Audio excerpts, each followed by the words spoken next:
So recently I was featured in a video by oompaville, and essentially he just covered the old Luke Belmar situation. And to be truthful, at first I didn't even know about this. I got an unexpected call from a friend and he told me that he saw me in an oompaville video, and I was like, surely not. But it turns out I actually was. My first 2 years were funded by scholarships and jobs.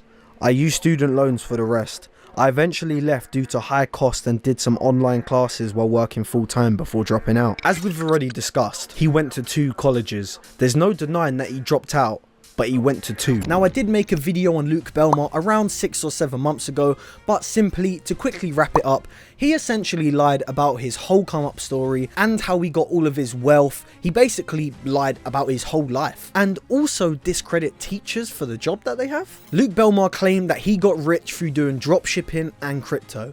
Well, obviously everyone knows that this is an absolute lie by now, or at least an extreme stretch from the truth. Luke Belmar most likely earns a lot of his money from YouTube ad revenue. This is like a lot of other financial influencers in the scene. They claim that they got rich before they start a YouTube channel, and as soon as the ad revenue and the sponsorships start falling in, they magically have a lifestyle change. It's very common, you just gotta look out for it. Personally, I believe that Luke thinks that he broke the code and he holds the world in his hands, because if you hear some of the things that he says and how he says them, then you will understand with what I'm saying. Like, you might hear Luke Belmar say a lot of, see, I studied, bro.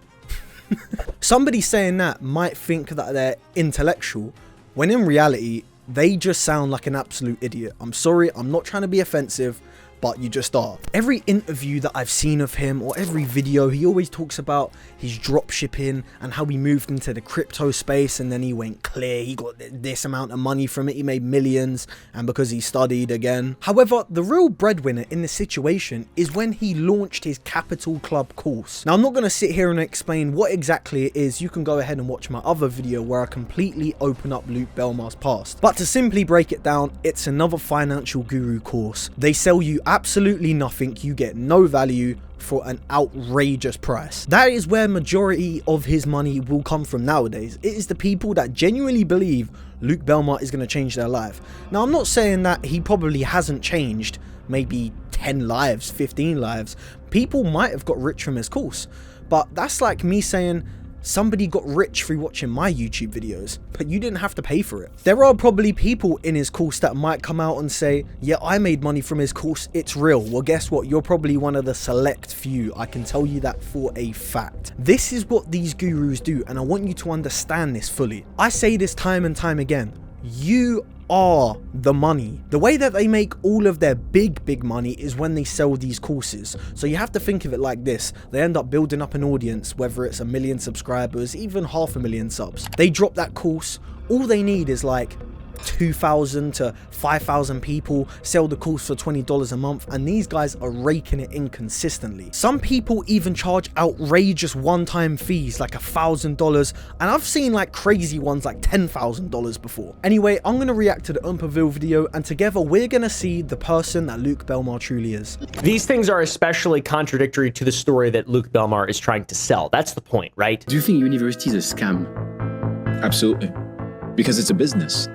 Imagine being in a scenario where I'm a business, right? And I have convinced my entire population, right, that in order to get a job, you have to go through me. Well, if I'm being completely honest, this opinion is just low IQ, and let me explain why. You see, as an entrepreneur, you can explain to your followers that going university isn't always the main option or necessarily the best option. Like, I wouldn't go around and say, don't go school, don't go university. Not everyone wants to be an entrepreneur, and not everyone has to. Some people are comfortable with having 9-to-5s, and I respect that. That's totally fine. But for some people, it is just not the way. So when I'm talking to people that watch my videos, I will sit there and recommend and say, don't go university. Otherwise, why would you be watching my videos in the first place? I doubt that you're here to sit and listen to me about a uni lecture for doctoring. You would not come and watch my videos for that. You can't make $10,000 a month. No, well, you need a college degree. Oh, well, you need to do this. These are all limitations, slave belief systems that have been cast upon us on how we're supposed to operate. You see, there's a certain degree of things that I agree with when it comes to schooling systems. So he just said that school is a slave belief system.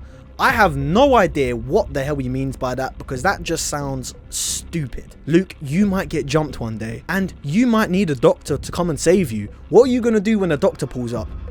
Man, you shouldn't have gone to university. You're a slave. You went to college? Dropped out, tested different things, 1 quarter here, 1 quarter there, but it never suited me because the teachers were kind of losers. 2 teachers convinced me that school was shit. My first one was a communications teacher. Didn't know how to talk. So I was like, how's this person going to teach me communication? And then the second one was an international business professor that had never been overseas. So I'm like, how are you going to teach me how to become an international entrepreneur? Funnily enough, I actually agree with this one Luke Belmar statement, because this is actually true, but I will say he is still wrong.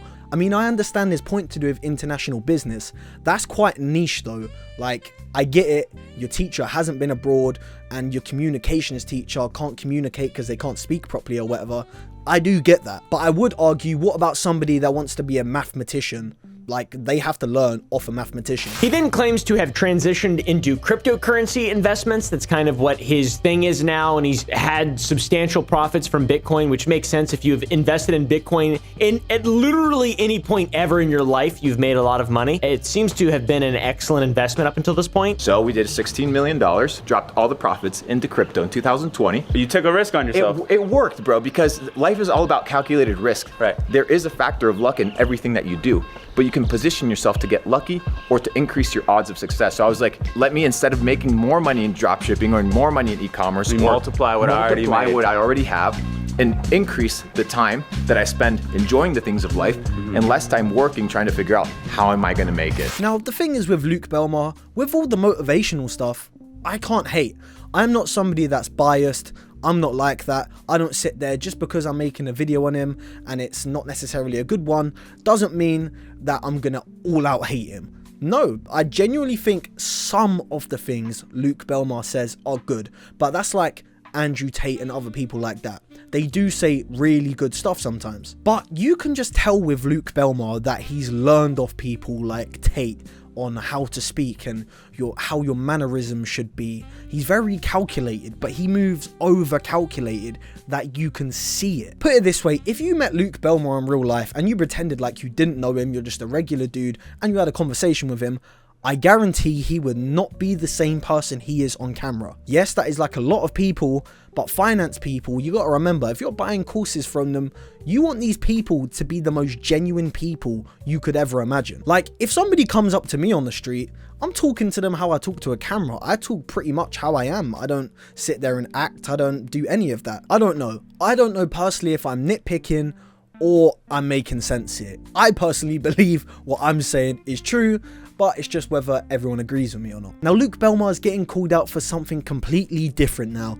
If you live under a rock and you don't have TikTok or Instagram, then you probably won't know about this clip here. Tristan Tate pulled up a video, his favorite whiskey, Johnny Walker. What do I do at duty free? Fucking Johnny Walker. That night, sipping the fucking Johnny Walker in the war room by myself with him, chilling. Why? I studied, bro. Oh shit, this guy's paying attention. So basically, what he's done is just use his common sense. I can go to my old videos and pull up plenty of times where if you're going to a job interview, try do research on the interviewer and see what they like. Try suck up to them a bit. That's how life is. But instead, he decides to make it like he's really smart and he just says, I studied, bro. However, it gets even worse than this, because Luke Belmar was being called out for the Johnny Walker clip. Now, I don't even know. Used to be broke in the pocket. Your favorite car, bro? The red one, the Aston Martin. Tristan thinks well, guys. Critical thinking, I fucking love it. Man, I thought that this couldn't get worse. Like, no wonder people are clowning him. This guy is super unserious. He probably has a lot of money. He's probably done really well for himself. But if I'm being honest with you, I could not embarrass myself like this on the internet. And to be honest, I don't even know if he thinks he's embarrassing himself or not. That's the worrying part. So this was my whole